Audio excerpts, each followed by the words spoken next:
So I'm out taking my dog for a walk, and I figured I would share a thought or two as I'm walking. Last night I went to my 30-year high school reunion. I cannot believe it's been 30 years, but somehow it has been.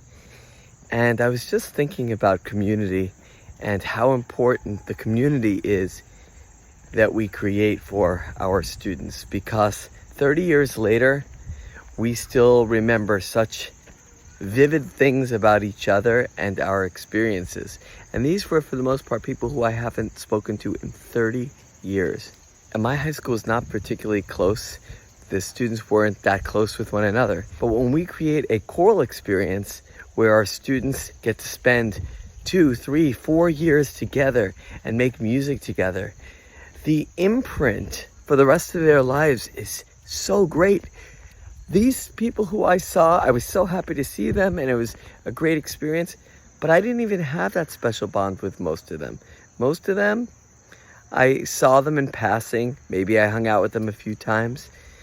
I could only imagine what my students in my choral program would experience at a 30-year reunion of the choir, or even a high school reunion 30 years later, where all the choir people got together and took a picture together as choir members.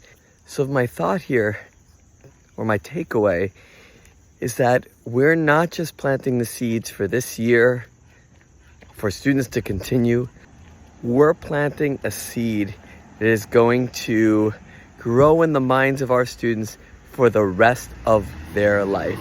And just before I recorded this video, I had a student from more than 10 years ago reach out to me saying she was listening to Leonardo Dreams of His Flying Machine as she was flying from New York to California and thinking of the choir. So that connection to music, let alone the people, is a lifelong connection. And just to think about our imprint on music making and connection for the rest of their lives. When we walk into the classroom, we want to think about this every day, knowing that that is probably the most important thing we can do, is create that imprint that lasts forever.